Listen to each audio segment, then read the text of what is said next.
राज्य शासनाच्या आदेशानुसार 1 जून पासून समुद्रात मासेमारी करता येणार नाहीये। ही बंदी हा कालावधी 31 जुलैपर्यंत लागू करण्यात आला आहे। या काळात आदेशाचं उल्लंघन केलं गेलं तर त्या मच्छीमारांवर कडक कारवाई केली जाईल असं मत्स्य विभागाकडून जाहीर केलं गेलं आहे।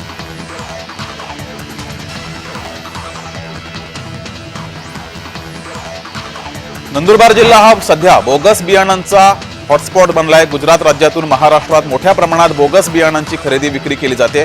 कृषी विभागाच्या पथकानं नंदुरबार जिल्ह्यातील खापर गावातील एका इच्छापूर्ती ॲग्रो एजन्सीवर छापा टाकला। जवळपास 2,50,000 रुपये किमतीचे एकूण 161 पाकिटं कृषी विभागानं जप्त केली आहेत।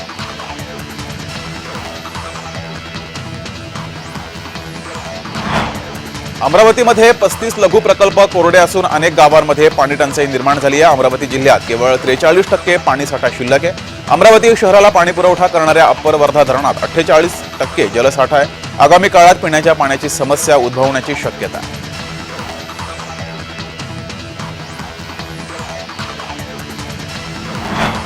रत्नागिरी जिल्हा पोलीस दलाकडून अंमली पदार्थ विरोधी कारवाई करण्यात आलेली आहे। त्याचाच एक भाग म्हणून पोलीस दलानं आता सुबुद्धी या अंमली पदार्थ विरोधी जनजागृती जनसंपर्क अभियानाला सुरुवात केली आहे। तरुण पिढीनं यापासून लांब राहण्याबाबत जागृती करण्यात येते आहे।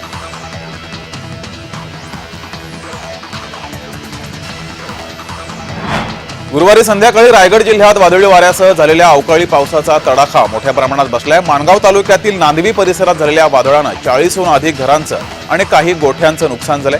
अनेक घरांवरली पत्रे कौले ही उडाली असून घरांच्या भिंती खचल्यात। पंचनामे करून तातडीने नुकसान भरपाई द्या अशी मागणी इथल्या नागरिकांनी केली आहे।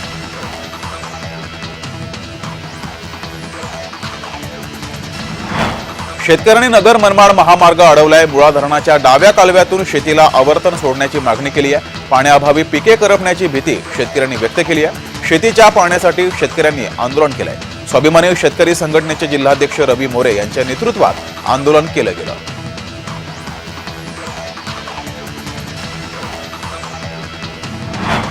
ठाणे जिल्ह्यात गुरुवारी सकाळी तापमानाचा पारा 34° वर होता। उन्हामुळे नागरिक हैराण झाले असताना संध्याकाळी अचानक ठाणे, डोंबिवली, कल्याण, नवी मुंबई तसंच काही ग्रामीण भागात सोसाट्याच्या वाऱ्यासह आभाळ भरून आलं आणि उष्णतेमुळे त्रासलेल्या नागरिकांना या पावसामुळे काहीसा दिलासा मिळाला।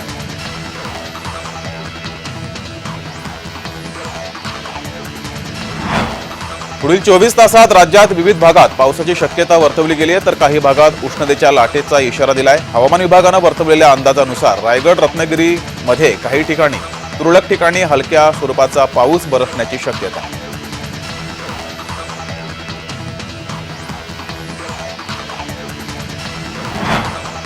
पुण्यामध्ये 72 जाहिराती फलकांना नोटीस दिल्या गेल्यात।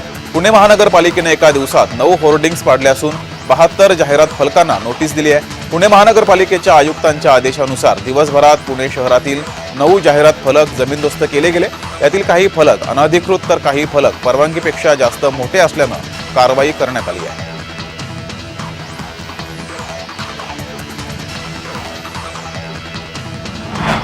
कान्स फिल्म फेस्टिवलमध्ये ऐश्वर्या रॉय हिच्या लुककडे सर्वांचं लक्ष होतं आणि अखेर लुक समोर आलाय। ऐश्वर्याच्या नव्या लुकनं चाहत्यांची मनं जिंकली आहेत। काळा पांढऱ्या रंगाचा चमकता स्टनिंग आउटफिट अभिनेत्रीनं परिधान केला होता।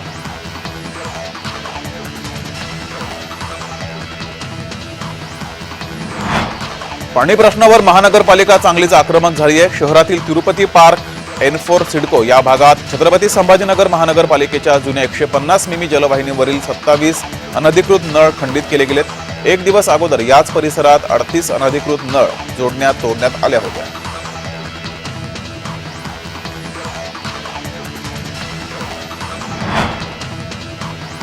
गोंदिया जिल्ह्यात गेल्या काही दिवसांपासून वादळी वाऱ्याचा पाऊस पडतोय, त्यामुळे गोंदिया जिल्ह्यातील तापमान आता 39 अंशावर येऊन ठेपलंय। नागरिकांना उष्णतेपासून तात्पुरता दिलासा मिळाला।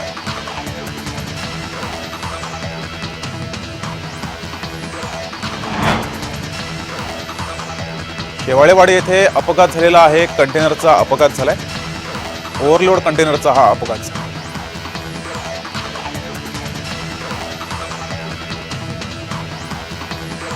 सिंचन विहिरींचे खोदकाम केल्यानंतर मजुरांच्या मस्टरचे पैसे काढण्याकरता लाभार्थ्यांकडून 5,000ची लाच घेताना एकाला ताब्यात घेतले। अधिकारी जयमाला कोहळे यांच्यावर लाच स्वीकारताना वर्ध्याच्या लाचलुचपत प्रतिबंधक विभागानं कारवाई केली.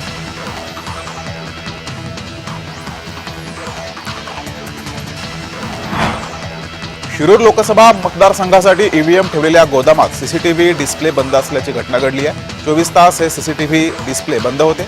हा सगळा प्रकार वरिष्ठ अधिकाऱ्यांच्या लक्षात आल्यानंतर त्यांनी तातडीनं सीसीटीव्ही डिस्प्ले सुरू केले.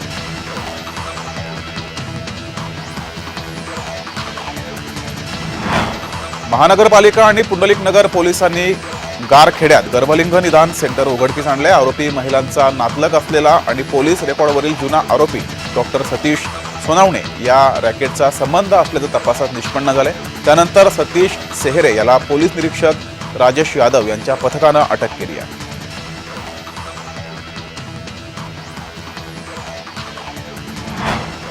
केंद्र सरकारनं देशभरात 15,000हून अधिक जिल्हा परिषदेच्या शाळा उच्च दर्जाचे गुणात्मक शिक्षण देणाऱ्या हायटेक शाळा म्हणून विकसित करण्यास सुरुवात केली आहे. यात गोंदिया जिल्ह्यातील पात्र 20 शाळांचा समावेश असून त्या शाळांवर 38 कोटी 60 लाख रुपये खर्च करण्यात येणार आहे.